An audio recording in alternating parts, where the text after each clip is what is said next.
Hi friends, welcome back to our channel படித்ததில் பிடித்தது. இன்றைக்கி நம்ம படித்ததில் பிடித்தது சேனலில் ப்ரெக்னென்சி ட்ரை பண்ணிகிட்டு இருக்கிறவங்களுக்காகவே பார்க்க போகிற முக்கியமான வீடியோ எதை பற்றி அப்படின்னு பார்த்தீங்க அப்படின்னா, ஒரு நேச்சுரல் கன்செப்ஷன், ஒரு நேச்சுரல் ப்ரெக்னென்சி அப்படின்னாலே அதுக்கு ரொம்ப ரொம்ப முக்கியம் கருமுட்டையும் விந்தணுவும்.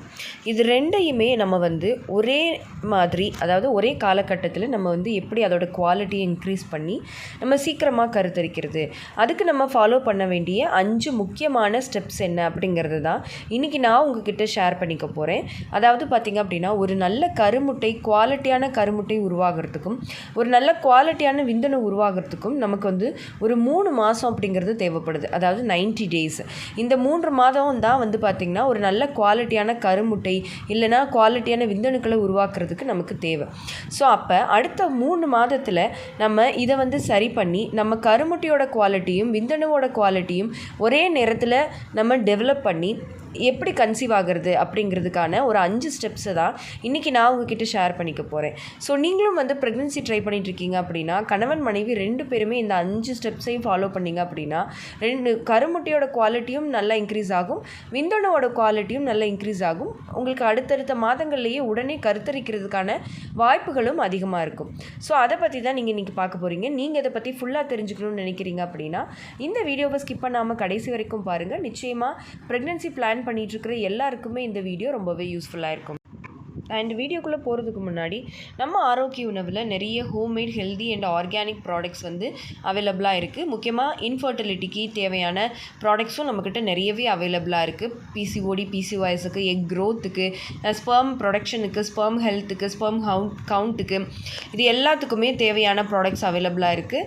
அதே மாதிரி சின்ன குழந்தைங்கள்லேருந்து பெரியவங்க வரைக்கும் யூஸ் பண்ணக்கூடிய எல்லா ப்ராடக்ட்டுமே நம்ம ஆரோக்கிய உணவில் அவைலபிளாக இருக்குது. அதுக்கான ப்ராடக்ட் மெனு தான் இப்போ நீங்கள் பார்த்துட்ருக்கீங்க. ஸோ இதில் உள்ள ப்ராடக்ட்ஸை நீங்கள் வாங்கி பயன்படுத்தி பார்க்கணுன்னு நினைக்கிறீங்க அப்படின்னா இந்த ஸ்க்ரீனில் தெரிகிற வாட்ஸ்அப் நம்பரை காண்டாக்ட் பண்ணி ஆர்டரை ப்ளேஸ் பண்ணிக்கோங்க. ஓகே ஃப்ரெண்ட்ஸ், நான் ஃபஸ்ட்டே சொன்ன மாதிரி நீங்கள் அடுத்த 3 மாதத்துலேயே உங்களோட கருமுட்டை குவாலிட்டியையும் விந்தணுவோட குவாலிட்டியும் ஒரே டைமில் சரி பண்ணி நீங்கள் கன்சீவ் ஆகிறதுக்கு ஃபாலோ பண்ண வேண்டிய 5 முக்கியமான ஸ்டெப்ஸில் ஃபஸ்ட்டு ஸ்டெப் என்ன அப்படின்னு பார்த்தீங்க அப்படின்னா, ப்ரையாரிட்டிஸ் யுவர் ஸ்லீப். அதாவது பார்த்திங்கன்னா உங்களோட ஸ்லீப்புக்கு நீங்கள் முக்கியத்துவம் கொடுக்க போகிறீங்க. உங்களோட ஸ்லீப்பை நீங்கள் முதன்மைப்படுத்த போகிறீங்க, அதை ரெகுலேட் பண்ண போகிறீங்க. இது ஏன் பண்ணணும் அப்படின்னு பார்த்தீங்க அப்படின்னா, நம்மளுக்கு தூக்கத்துக்காகவே நம்மளோட பிரெயினில் சுரக்கக்கூடிய ஒரு முக்கியமான ஹாப்பி ஹார்மோன் தான் மெலட்டோனின். இந்த ஹார்மோன் ஈவினிங் டைமில் தான் நமக்கு சுரக்க ஆரம்பிக்கும். ஆனால் நமக்கு நம்ம வீட்டில் இருக்கிற இந்த லைட், டியூப் லைட் வெளிச்சம், அப்புறமா இந்த சன்லைட், இது எல்லாமே பார்த்திங்கன்னா அதை ட்ரிகர் பண்ணும், அதை ரெடியூஸ் பண்ணும். ஸோ அதனால தான் நிறைய பேருக்கு பார்த்திங்க அப்படின்னா ரொம்ப நேரம் லைட் போட்டுட்டு அந்த மாதிரி இருந்தீங்க அப்படின்னா அவங்களுக்கு தூக்கமே வர்றது குறைஞ்சி போயிடும். ஸோ அப்படி இருக்கும்போது இந்த மெலட்டோனினை அதிகப்படுத்தி நம்ம ப்ராப்பராக ஒரு டெய்லி ஒரு 8 hours ஸ்லீப்பை நம்ம எடுத்துக்கணும். 8 hours ஸ்லீப் அப்படிங்கிறது நம்ம கண்ட நேரத்தில் தூங்குறது கிடையாது, அதே மாதிரி பகல் நேரத்தில் தூங்குறது கிடையாது. நைட் அந்த 10 to 6 அப்படிங்கிறது தான் எக்ஸாக்டான ஸ்லீப் டைம்.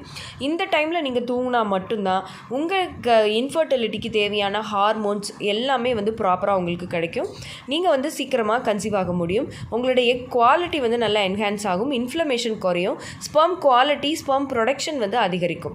ஸோ முடிஞ்ச வரைக்குமே நைட் படுக்க போகிறதுக்கு ஒரு 2-3 hours முன்னாடி உங்களோட ஸ்க்ரீன் டைமை குறைச்சிட்டு, அதாவது ஒரு மொபைல் பார்க்குறதோ ஒரு டிவி பார்க்குறதையோ குறைச்சிட்டு 2 மணி நேரமாகவே எதுவுமே பார்க்காம இருந்துட்டு அதுக்கப்புறமா லைட்டெல்லாம் நீங்கள் ஆஃப் பண்ணிவிட்டு தூக்கம் வருதோ இல்லையோ, ஏன்னா நிறைய பேர் சொல்கிறீங்க எனக்கு அந்த ஹார்மோனல் இம்பேலன்ஸ்னால எனக்கு ப்ராப்பர் தூக்கமே இருக்கிறது இல்லை, நான் என்ன தான் ட்ரை பண்ணாலும் எனக்கு மிட் நைட் வரைக்கும் தூக்கமே வரமாட்டேங்குதுன்னு. பட் வரலைனாலும் பரவாயில்ல, நீங்கள் டெய்லி இதை ப்ராக்டிஸ் பண்ணாலே ஆட்டோமேட்டிக்காக உங்களுக்கு அது சரியாயிடும். நீங்கள் டான்னு ஒரு 9:30லேருந்து 10 o'clock லைட்டெல்லாம் ஆஃப் பண்ணாவே உங்களுக்கு ஆட்டோமேட்டிக்காக மெலட்டோனின் சுரக்க ஆரம்பிச்சிடும். இருட்டில் தான் அந்த ஹார்மோன் சுரக்குமே. ஸோ அதனால் இதை நீங்கள் ஃபஸ்ட்டு ஃபாலோ பண்ணணும், ஹஸ்பண்ட் அண்ட் ஒய்ஃப் 2 பேரும். அடுத்த 3 monthsக்கு அடுத்து பார்த்திங்க அப்படின்னா நீங்கள் உங்களோட நட்ஸ் அண்ட் சீட்ஸ் இன்டேக்கை அதிகப்படுத்திக்கணும். எதனால் அப்படின்னு கேட்டிங்கன்னா, இந்த நட்ஸ் அண்ட் சீட்ஸில் தான் பார்த்திங்கன்னா ஒமேகா 3s, அப்புறமா இன்ஃப்ளமேஷனை குறைக்கக்கூடிய சக்தி. ஏன்னா நம்ம உடம்புல இருக்க இன்ஃப்ளமேஷன் தான் நம்ம பாடியில் ஏற்படுற எல்லா மாற்றங்களுக்குமே ஒரு மெயின் ரீசனாக இருக்குது. அப்போது உங்கள் உடம்புல இருக்கிற இன்ஃப்ளமேஷனை குறைச்சி, அதே மாதிரி ஹார்மோனல் இம்பேலன்ஸை சரி பண்ணி உங்களோட எக் குவாலிட்டியையும் ஸ்பெர்ம் குவாலிட்டியும் அதிகப்படுத்துறதுக்கு இது ரொம்பவே ஹெல்ப்ஃபுல்லாக இருக்கும். ஸோ முடிஞ்ச வரைக்கும் இந்த ஃப்ளாக்ஸ் சீடு, சன்ஃப்ளவர் சீடு, அப்புறமா வந்து பம்கின் சீட்ஸ், சிசமி சீட்ஸ் இது எல்லாமே எடுத்துக்கணும். அப்புறமா வால்நட்ஸ், ஆல்மண்ட்ஸ் இது எல்லாமே வந்து ரெகுலராக உங்களோட டயட்டில் வந்து நீங்கள் இன்க்ளூட் பண்ணிக்கணும் அடுத்த 3 மாதத்துக்கு. அதுக்கப்புறமா பார்த்தீங்க அப்படின்னா உங்களோட ஆடட் சுகர், அதாவது நீங்கள் எக்ஸ்ட்ரா ஆடட் சுகராக எடுத்துக்கிறத வந்து நீங்கள் குறைச்சிக்கணும். ஃபார் எக்ஸாம்பிளுக்கு சொல்லணும் அப்படின்னு பார்த்தீங்கன்னா, நம்ம சாப்பிட்ற எல்லா ஃபுட்லேயுமே ஓரளவுக்கு சுகர் கண்டென்ட் இருக்க தான் செய்யும், அது இல்லாமல் இருக்காது. இப்போது ஃப்ரூட்ஸில் வந்து நேச்சுரல் சுகர் இருக்குது, இது நேச்சுரலாக வந்து ஹோலாகவே அந்த ஃப்ரூட்ஸில் வந்து நமக்கு கிடைக்குது. அந்த மாதிரி நம்ம எடுத்துக்கலாமே தவிர extra added sugar, extra white சுகரை ஆட் பண்ணி குடிக்கக்கூடிய ஒரு டீ, அதிகமாக ஆட் பண்ணி குடிக்கக்கூடிய ஒரு ஜூஸ், இல்லைனா வந்து ஒரு பேன் கேக், அப்புறமா வந்து பார்த்திங்கன்னா ஒரு பீஸா, ஒரு பர்கர், இந்த மாதிரி extra added sugar, junk food இது எல்லாத்தையுமே வந்து நீங்கள் அவாய்ட் பண்ணிடணும். வெள்ளை சர்க்கரையை சுத்தமாக அவாய்ட் பண்ணிடணும். நாட்டு சர்க்கரை எடுத்தாலுமே அதை அளவாக லிமிட்டாக எடுத்துக்கணும். கண்ட நேரத்துக்கு ஒரு நாளைக்கு அளவுக்கு அதிகமான இனிப்புகள் எடுத்துக்கிறத வந்து நீங்கள் அவாய்ட் பண்ணிடணும். ஏன்னா இந்த இனிப்புமே வந்து பார்த்திங்கன்னா உங்களோட இன்ஃப்ளமேஷனுக்கு ஒரு மெயின் ரீசனாக இருக்குது, ஹார்மோனல் இம்பேலன்ஸுக்கு ஒரு மெயின் ரீசனாக இருக்குது. ஸோ அடுத்த 3 மாதத்துக்கு கணவன் மனைவி 2 பேருமே இதை ஃபாலோ பண்ணியே ஆகணும்.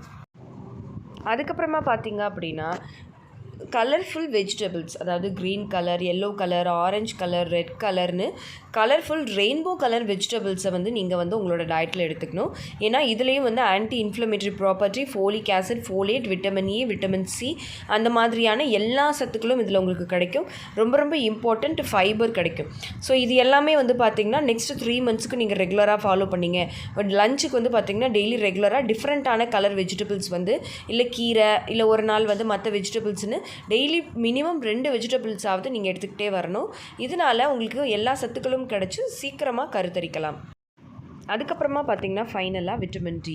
இப்போ வந்து பார்த்திங்கன்னா இந்த இன்ஃபர்டிலிட்டி கப்பிள் நிறைய பேருக்கு வந்து டெஸ்ட் எடுக்கும்போது நிறைய பேருக்கு இந்த எக் குவாலிட்டி, அப்புறமா ஸ்பெர்ம் குவாலிட்டி இதெல்லாம் கம்மியாக இருக்கிறவங்க எல்லாருக்குமே இந்த விட்டமின் டி டெஃபிஷியன்சியும் இருக்கிறத வந்து பார்த்துருக்காங்க. ஸோ எப்போவுமே இந்த விட்டமின் டிக்கும் இந்த இன்ஃபர்டிலிட்டிக்கும் ஒரு பெரிய கனெக்ஷன்ஸ் இருக்குது. ஸோ முடிஞ்ச வரைக்கும் உங்களோட விட்டமின் டியை வந்து நீங்கள் கரெக்டாக அதே ரேஞ்சுக்குள்ளே மெயின்டைன் பண்ணிக்கணும். அப்படி ஒருவேளை உங்களுக்கு விட்டமின் டி கம்மியாக இருக்கிற மாதிரி நீங்கள் ஃபீல் பண்ணிங்க அப்படின்னா ஒரு டெஸ்ட் எடுத்து அதை கன்ஃபார்ம் பண்ணிக்கிட்டு உங்களோட விட்டமின் டியை வந்து நீங்கள் இன்க்ரீஸ் பண்ணிக்கணும். அப்போ தான் உங்களோட ஃபர்டிலிட்டியும் இம்ப்ரூவ் ஆகி நீங்கள் சீக்கிரமாக கன்சீவ் ஆக முடியும்.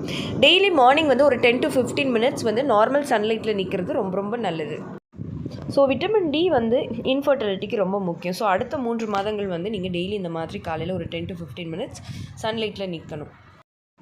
ஸோ இப்போ நான் சொன்ன இந்த 5 ஸ்டெப்ஸையுமே நீங்கள் ரெகுலராக ஹஸ்பண்ட் ஒய்ஃப் 2 பேருமே அடுத்த 3 மாதத்துக்கு தொடர்ந்து ஃபாலோ பண்ணிகிட்டே வந்தீங்க அப்படின்னா நிச்சயமாக உங்களோட ஃபர்டிலிட்டி இம்ப்ரூவ்மெண்ட்டில் ஒரு நல்ல சேஞ்சஸ் தெரியும். சில பேர் சீக்கிரம் அந்த 3 மாதத்துக்குள்ளே கன்சீவ் ஆகிறதுக்கும் நிறைய வாய்ப்புகள் இருக்குது. ஸோ கண்டிப்பாக இதை ஃபாலோ பண்ணி பாருங்கள், ட்ரை பண்ணி பாருங்கள். ஓகே ஃப்ரெண்ட்ஸ், இந்த வீடியோ கண்டிப்பாக உங்களுக்கு யூஸ்ஃபுல்லாக இருந்திருக்கும்னு நினைக்கிறேன். இந்த வீடியோ உங்களுக்கு யூஸ்ஃபுல்லாக இருந்திருந்தால் மறக்காமல் லைக் பண்ணுங்கள், கமெண்ட் பண்ணுங்கள். உங்கள் ஃபேமிலி அண்ட் ஃப்ரெண்ட்ஸுக்கும் இந்த வீடியோவை மறக்காமல் ஷேர் பண்ணுங்கள். அப்போ தான் எல்லாருக்குமே ரொம்ப யூஸ்ஃபுல்லாக இருக்கும். அண்ட் நம்ம படித்ததில் பிடித்தது சேனலை இது வரைக்கும் சப்ஸ்கிரைப் பண்ணாமையே பார்த்துட்ருக்கீங்க அப்படின்னா மறக்காமல் சப்ஸ்கிரைப் பண்ணிக்கோங்க. பக்கத்தில் இருக்கிற பெல் ஐகானையும் சேர்த்து ஆல்